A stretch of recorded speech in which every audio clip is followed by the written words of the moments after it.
श्रीमद् भागवतम स्कंद संख्या 7 सेशन संख्या 6। जहाँ हमने पिछली बार समाप्त किया था वहीं से आरंभ करते हैं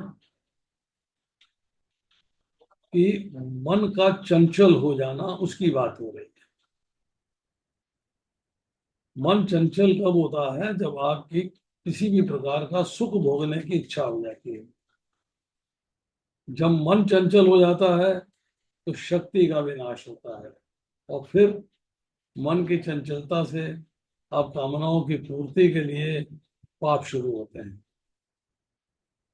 भगवान की इच्छा से किसी तरह का सुख मिले, थोड़ा मिले ज्यादा मिले, तो भगवान का प्रसाद मानकर, भगवान का स्मरण करते करते और भगवान को साथ रखकर उस सुख को भोग लें, कोई हर्ज नहीं। और बहुत सावधान रहना, इतना सावधान रहना है कि आपका मन किसी और सुख को भोगने का विचार करना ना लग जाए। किसी भी तरह का लौकिक सुख भोगने का संकल्प मन करे तो शक्ति का नाश होता है, पाप का आरंभ होता है तथा मन बिगड़ता है। प्रहलाद जी भगवान से कहते हैं कि आप ऐसी कृपा करिए कि कभी किसी तरह के सुख को भोगने की मेरी इच्छा ना हो। अब नरसिंह भगवान आज्ञा दे रहे हैं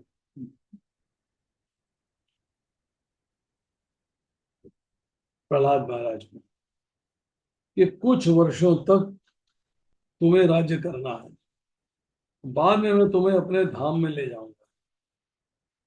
नरसिंह भगवान की आज्ञा से प्रहलाद ने हिरण्यकशिपु के शरीर का अग्नि संस्कार किया, श्राद्ध आदि विधियां पालन करी और बाद में ब्रह्मा जी ने प्रहलाद महाराज को सिंहासन पर बिठा के राज्य अभिषेक किया। अब प्रहलाद राजा हो गए। नरसिंह भगवान बहुत प्रसन्न हुए। प्रहलाद जी ने नरसिंह भगवान के चरणों में वंदन करके कहा कि अब मुझे कुछ मांगने की इच्छा हो रही है कि पद में बिठा दिया है, राजा बना दिया है, अब मेरी कुछ मांगने की इच्छा हो रही है। अब देखिए क्या मांगा। हे भगवान, अब आप ऐसी कृपा करिए कि मेरे पिता को सदगति मिले। वे आपकी बहुत निंदा करते थे, वे आपके लाडले भक्तों को त्रस्त करते थे, और फिर भी मैं चाहता हूं मेरे पिता हैं, उनकी दुर्गति ना हो। भगवान मुस्कुराए, स्मित हास्य करके कहा कि तुम्हारे जैसे भगवत भक्त जिस वंश में प्रकट हुए हैं वह उस वंश के अनेक पुरुषों को तार देते हैं। तुम्हारी भक्ति से तुम्हारे पिता को मुक्ति मिली है। पिता पुत्र को धन का वारिस बनाते हैं, संपत्ति का वारिस बनाते हैं, राज्य का वारिस बनाते हैं, पर पुत्र की भक्ति के, पुत्र के सत्कर्म से उसके वारिस पिता होते हैं। पुत्र प्रहलाद जैसा हो तो माता पिता तर जाते हैं, वैकुंठ की प्राप्ति होती है। दुर्योधन जैसा पापी पुत्र हो तो माता पिता की दुर्गति होती है। पुत्र प्राप्त करने पर माता पिता की जिम्मेदारी बढ़ जाती है। अगर आप अपने पुत्र के लिए बैंक में रुपए नहीं रख सके तो कोई अपराध नहीं, पर अगर आपने पुत्र को अच्छे संस्कार नहीं दिए तो अपराध है। भगवान के मार्ग में पुत्र को चलने की तरफ प्रेरित करिए। एक बाल्यावस्था में हृदय कोमल होता है, तब जैसे संस्कार हृदय पे रखते हैं वे संस्कार उस पर अंकित हो जाते हैं। उसे सिखलाइए कि बेटा, ठाकुर जी को भोग लगाए बगैर खाने से पाप लगता है। कोमल हृदय में संस्कार तुरंत दृढ़ हो जाते हैं। जवानी में हृदय पत्थर के समान कठिन हो जाता है। उस समय उसे कितना ही समझाइए वह मानता नहीं है। दुराचारी पुत्र माता पिता की दुर्गति करते हैं। भोग लगाने की बात आपको बताता हूँ, बड़ी अच्छी बात है। बाजार से कुछ सामान आया, नमकीन था, मट्ठी थी, घेवर था, कोई मिठाई थी। अब स्कीम ये है कि उसका भोग लगेगा भगवान को, और तब जो है प्रसाद के रूप में बाद में सबको मिलेगा, एवरीबडी विल गेट। पर ये भी इंस्ट्रक्शन है कि कहीं बाहर जाओ, इमरजेंसी में कुछ खाना पड़ जाए, तो आप श्री विष्णु श्री विष्णु श्री विष्णु कहिए और उसके बाद उसको स्वीकार कर लीजिए। ये मजबूरी है, शॉर्टकट है कि आपको जो है बहुत इमरजेंसी में बाहर जाके कभी लेना पड़ जाता है, तो आप इसको यूज कर सकते हैं। या किसी के घर में जाते हैं, वहां पे कुछ लेना पड़ता है और आपके पास भोग लगाने का प्रॉपर भोग लगाने का साधन नहीं है, तो आप उसको स्वीकार कर सकते हैं। इस तरीके से उसको करके आप भोग लगा सकते हैं। अब हमारे घर में कुछ सामान आता रहता है, बाजार से खरीद के लाते हैं। केला आ गया, अब वो रखा है तो कटेगा, फिर भगवान को भोग लगेगा, फिर खाएंगे। वो जो हमारी पोती है, वो 1.5 साल की थी, 1.5 पौने 2 साल की थी। केला उठा लिया, खाऊंगी। माँ ने केला हाथ से छीन लिया। नहीं बेटा, अभी नहीं, अभी नहीं, अभी नहीं। फिर रोने लग गई, खूब रोई, केला चाहिए, केला चाहिए, केला चाहिए, केला चाहिए। अब बालक रोता है तो हृदय द्रवित हो जाता है। तो माँ कहने लगी, अच्छा ऐसा है, मैं केला छील देती हूँ, तुम खाना, पर पहले भगवान को अर्पित करना। तो उसको, उसने कभी इमरजेंसी में बाहर देखा होगा, तो उसने केला हाथ में लिया और छिप विष्णु छिप विष्णु छिप विष्णु, पूरा तो बोला नहीं जाता बच्चे से, छोटी सी है, 1.5 पौने 2 साल की है। तो छिप विष्णु छिप विष्णु छिप विष्णु करके भगवान को भोग लग गया और केला खा लिया। ये भाव है। बच्चे को भी समझ में आ रहा है कि बिना भगवान को खिलाए नहीं खाना है, पर प्रॉपर तरीका उसको पता है। अब दादी होती है तब, या माँ होती है तब, तो मंदिर में जाके भोग लगाती है तो घंटी बजाती है, तो वो मेरे कमरे में बैठी होती है, और जब भी घंटी बजती है वो मुझे छोड़ के, कमरा छोड़ के मंदिर की तरफ भागती है, मंदिर की तरफ भागती है। तो एक इतनी बड़ी घंटी है, लंबी वाली, और एक इतनी सी घंटी है, छोटी सी। तो छोटी घंटी को उठा लेती है और बजाती रहती है। तो बालक को संस्कार बचपन से देने चाहिए। रात में जब सोने का टाइम आता है, सोने के टाइम पे उसको समझाया जाता है, बताया जाता है कि देखो, अभी दादा सोने वाले हैं, तुम भी जाके सोने वाली हो, तो इनसे जो है हरे कृष्णा करके जाना है। तो वो मेरे पास आएगी, हरे कृष्णा करेगी, दोनों हाथ जोड़ेगी, हाथ जोड़ने के बाद हरे कृष्णा करके फिर मेरे पास आएगी, मेरा हाथ लेगी और हाथ को किस करेगी और फिर हरे कृष्णा बोलेगी, और तब अपने कमरे में सोने के लिए जाएगी। तो ये संस्कार बच्चों के अंदर बचपन से डाले जाते हैं। तो यही यहाँ पे कहा जा रहा है कि जवानी में हृदय पत्थर के समान कठिन हो जाता है, उस समय उसे कितना ही समझाइए मैं मानता नहीं। दुराचारी पुत्र माता पिता की दुर्गति करते हैं। अब एक छोटी सी स्टोरी सुनाते हैं आपको। एक वृक्ष पर एक कौवा रहता था।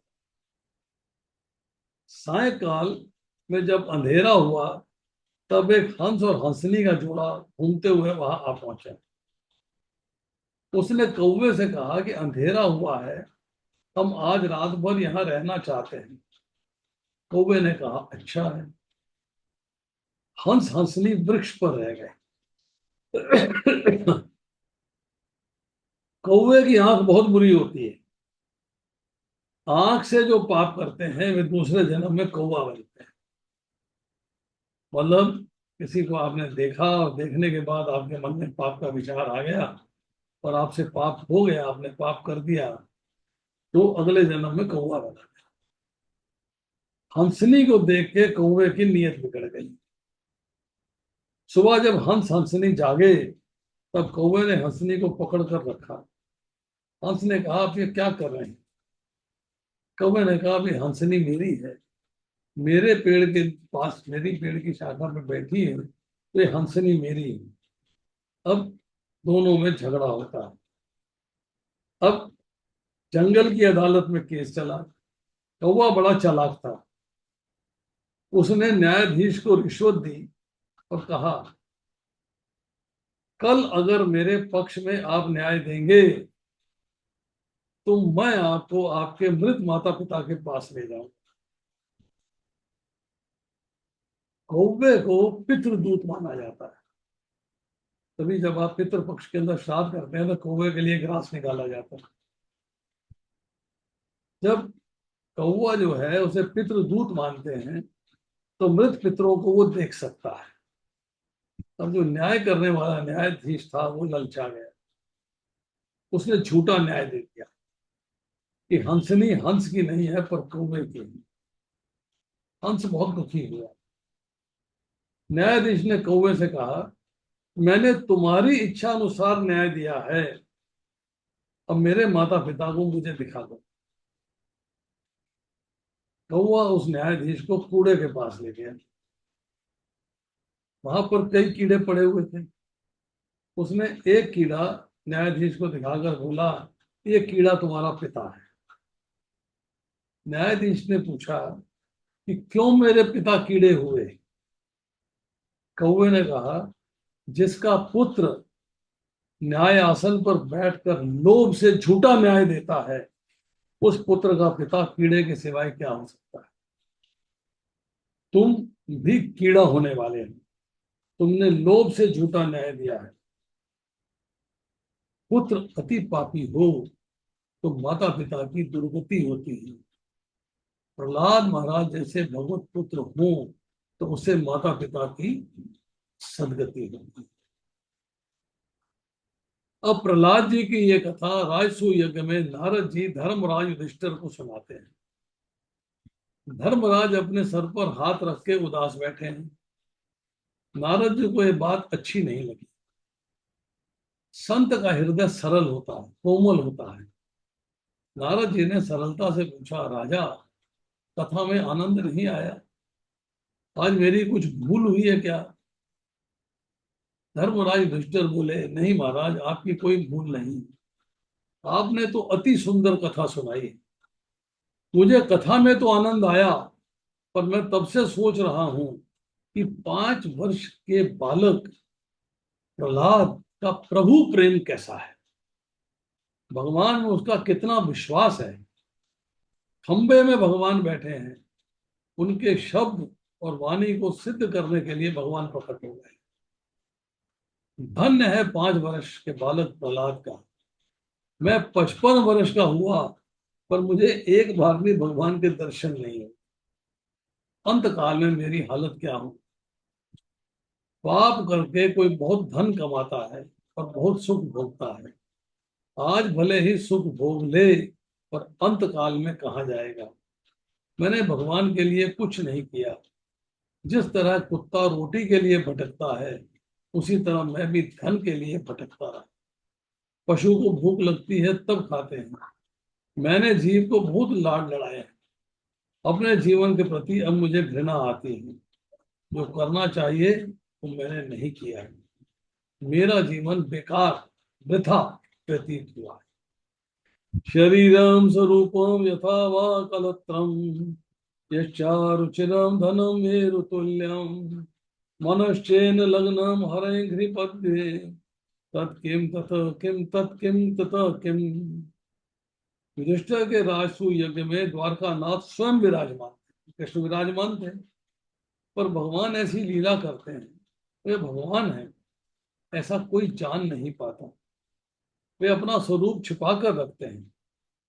धर्मराज से कहते हैं, बड़े भाई ऐसा यज्ञ आप ही कर सकते हो।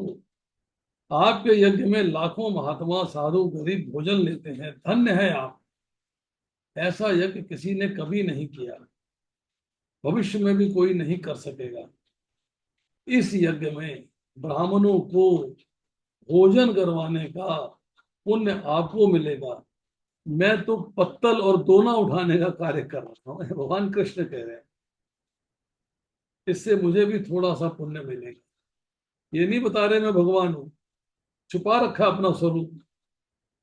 भगवान कृष्ण तुच्छ से तुच्छ कार्य करते, श्री कृष्ण सबसे श्रेष्ठ है। पर उनको जरा भी अभिमान नहीं, उन्हें अभिमान का स्पर्श तक नहीं है। भगवान ऐसी लीला करते हैं कि मैं तुम्हारे मामा का लड़का हूं। धर्मराज ऐसा मान रहे थे कि हम मामा बुआ के भाई भाई हैं, श्री कृष्ण भगवान हैं, ऐसा धर्मराज भूल गए। भगवान को गुप्त रहना पसंद है, भगवान को प्रकट होना अच्छा नहीं लगता, और मनुष्य को जाहिर हुए बिना चैन नहीं आता, सब प्रकट होना चाहिए। थोड़ा सा भी अच्छा कार्य करता मनुष्य तो अखबार में खबर आनी चाहिए, टीवी पे न्यूज आना चाहिए। दो चार बार जागरूक करेंगे कि हम विष्णु याग करने वाले हैं, दर्शन का लाभ लीजिए। अरे तुम्हें कभी दर्शन का लाभ हुआ है? तुम्हें दर्शन हुए हैं? तुम लोगों को दाव देने वाले हो। मनुष्य थोड़ा सा सत्कर्म करके बहुत दिखाता है। ऐसा सुंदर विश्व भगवान ने बनाया है, पर भगवान ने कहीं पर भी अपना नाम नहीं लिखा। आज आप 2 मंजिल का बंगला बनवाते हो, 1 मंजिल का बंगला बनाते हो, 3 मंजिल का बंगला बनवाते हो, ऊपर नाम लिखवाते हो, मगन निवास, प्रमोद निवास, विनोद निवास। अरे जब प्रमोद की अंतिम यात्रा निकलेगी, विनोद की अंतिम यात्रा निकलेगी, तब ये मगन निवास, प्रमोद निवास, विनोद निवास कहीं नहीं होगा। होगा क्या? साथ जाएगा? आप बंगला बनवाते हैं तो अपने ठाकुर जी का नाम लिखें, कृष्ण निवास, कृष्ण कुटीर, श्री राम निवास। आप अपना नाम ना लिखवाइए, क्योंकि बंगला आपको मिला है ठाकुर जी की कृपा से। आजकल लोगों को नाम और रूप का बहुत मोह है। किसी किसी की ऐसी बुरी आदत होती है कि जहां भी देखा अपना नाम लिख दिया। अरे भगवान का नाम लिखिए। आपका नाम तो मिथ्या है, मृत्यु होगी, मिट जाएगा, खत्म हो जाएगा। कई व्यक्ति अपने हाथ पर नाम लिखवा कर रखते हैं, टैटू करा लेते हैं, नाम लिखवा लेते हैं। पत्नी का नाम लिखवाते हैं, सुनीता, सरिता, पूनम। अरे क्या पूनम को, सरिता को, सुनीता को चुरा कर ले जाने वाला है?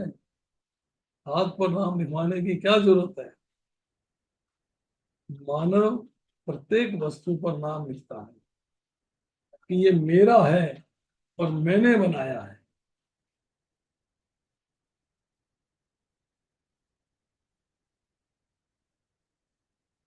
आपने अच्छे कर्म किए हैं, सत्कर्म किए हैं, तो उनका विज्ञापन ना करिए। कस्तूरी बहुत खुशबू देती है, और खुला रख देंगे तो खुशबू उड़ जाएगी। पुण्य का विज्ञापन करेंगे तो पुण्य का नाश करता। खुला छोड़ दिया ना आपने, सबके लिए छोड़ दिया तो नाश करता। श्री कृष्ण भगवान ने अपना स्वरूप छुपा कर रखा है। धर्मराज ने जब कहा कि एक बार भी भगवान के दर्शन नहीं हुए हैं, तब नारद जी ने धर्मराज से कहा कि आप ये क्या कह रहे हो? आपके यज्ञ में आए हुए कई ऋषि ऐसे हैं जो कहीं जाते नहीं हैं, वे आपके यज्ञ में आए हैं।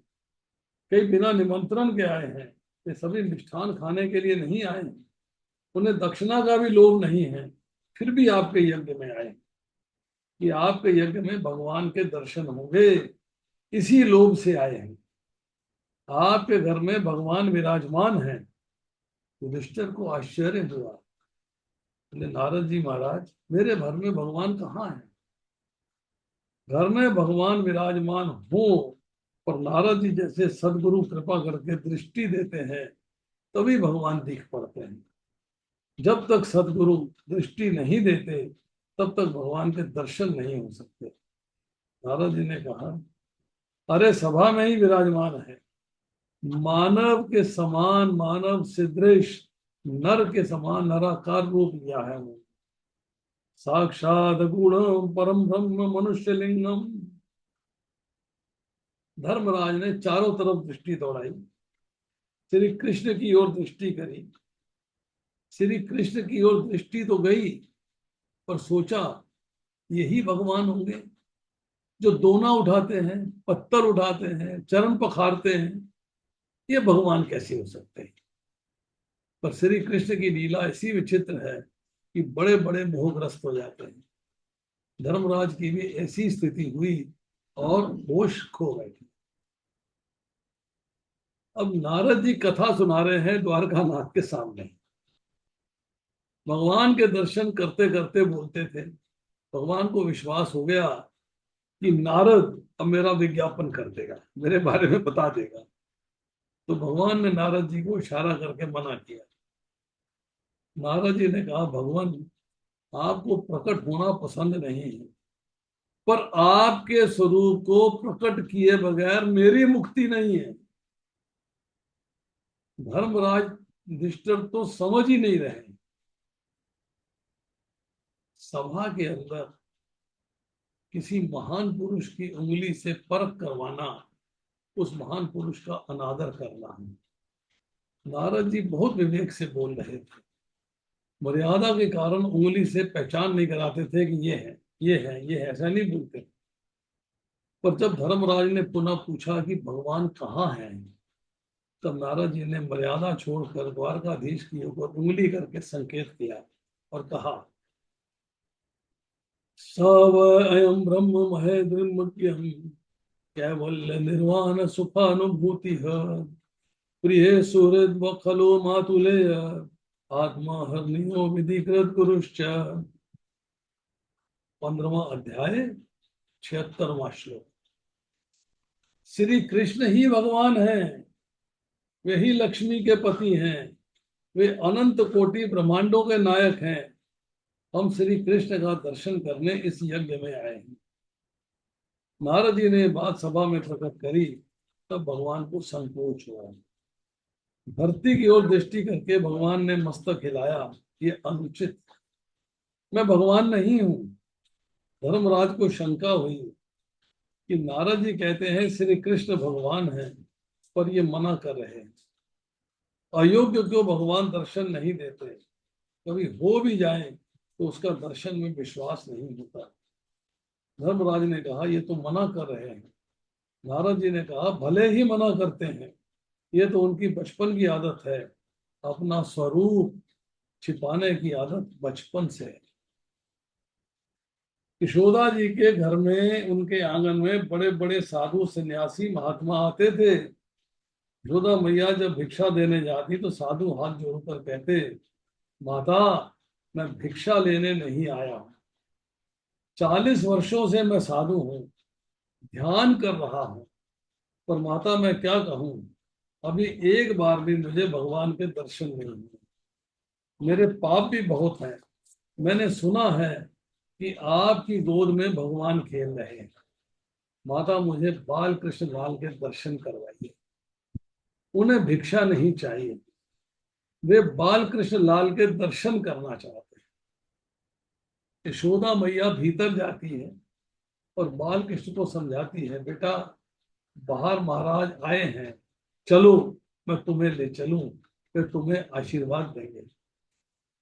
कन्हैया मना करता है, वह मुझे आशीर्वाद नहीं, आशीर्वाद लेने आए हैं।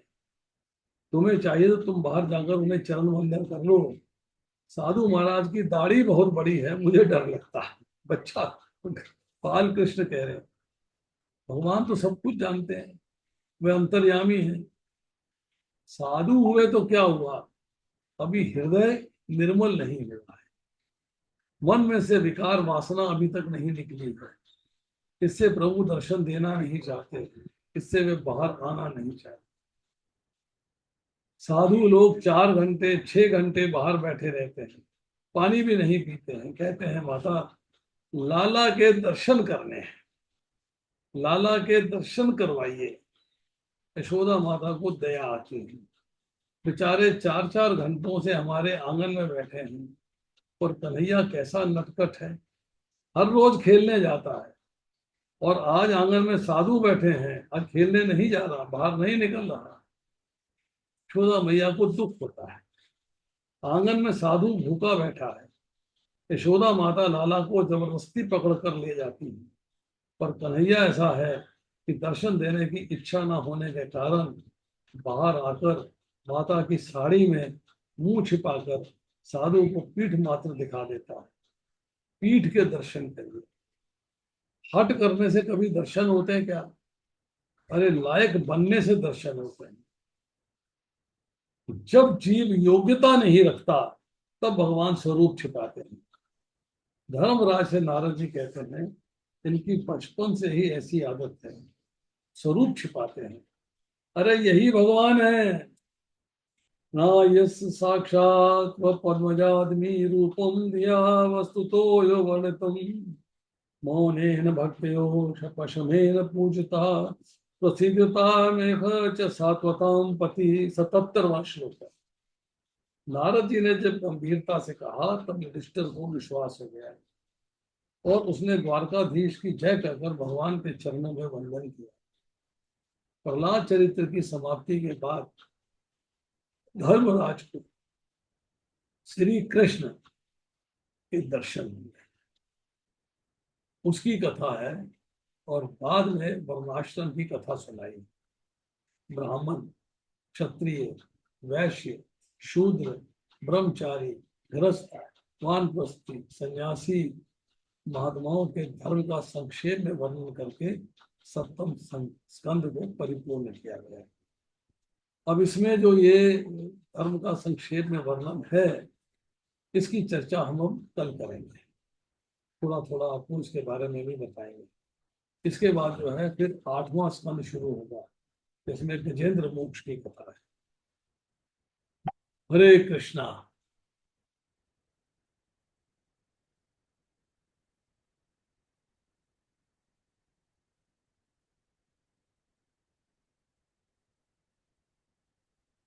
कोई कुछ कहना चाहता है तो मोस्ट वेलकम। शांति प्रदा माता जी, कृष्णादास गुप्ता, उर्मिल गुप्ता,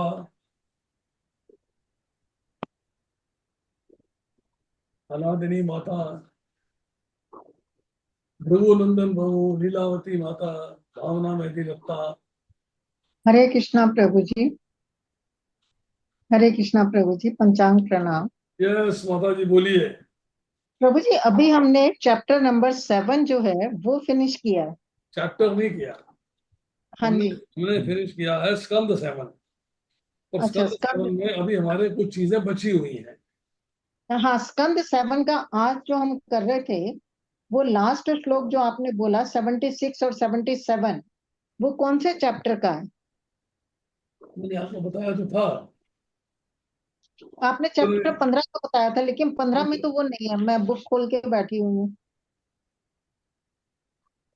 चलो मैं कल या आपको चेक करके बताऊंगा। या मुझे सुनने में गलती लगी है। आपने 15 चैप्टर का 76 और 77, लेकिन चैप्टर 15 में वो नहीं है 76 और 77।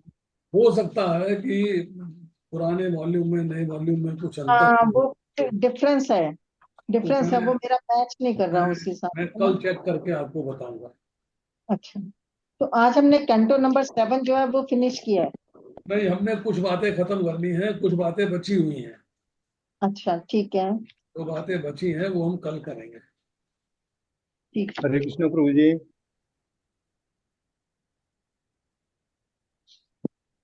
यस प्रभु। प्रभु जी, कल आपने कुछ पीडीएफ भेजे हैं गीत जो how to read Gita at home के कुछ, उसमें से आपने पिछली बार बताया था कि 84 84 जो मुख्य श्लोक हैं वो कौन से हैं, उसके बाद 52 उनमें से भी और मुख्य हैं वो कौन से हैं। तो हमारे पास 108 की तो डिटेल है, लेकिन वो 84 और 52 जो मोस्ट इम्पोर्टेंट हैं, वो जो उन श्लोकों के बारे में थोड़ा सा उसकी डिटेल देने का कष्ट कीजिएगा। किसके बारे में पूछना चाहते हैं आप? मैं how to read Gita at home के कल कुछ आपने कुछ पीडीएफ भेजे हैं आपने कुछ लोगों के लिए ग्रुप में। देखिए, ऐसा है, कुछ लोग नए हैं, कुछ पुराने हैं। तो मैंने हाँ एक बार फिर से भेज दिया है कि जो नए लोग हैं बिल्कुल। वो भी पढ़ सकते हैं। हाँ उसमें आप जो है, जो पुराने लोग हैं उनको भी और नए लोग भी, जैसे आप एक दिन में 10 श्लोक का अनुवाद करेंगे, तो उसमें जो इम्पोर्टेंट लाइन है या इम्पोर्टेंट शब्द है उसको अंडरलाइन करिए। क्योंकि मैंने पीछे जब क्लासेस लिया है, हाँ हाँ। आप इम्पोर्टेंट लाइन परपट की या अनुवाद की नहीं बता पाए, लोग नहीं बता पाए क्या इम्पोर्टेंट है। जैसे कल सुबह मेरी क्लास है, 28वां श्लोक है चौथे अध्याय का, तीसरे स्कंद का, तीसरे स्कंद वो तो के। ठीक प्रभु जी, उसमें तो वो तो ठीक है। आपने 108 श्लोक जो इम्पोर्टेंट श्लोक हैं वो 108 श्लोकों की डिटेल भेजी थी।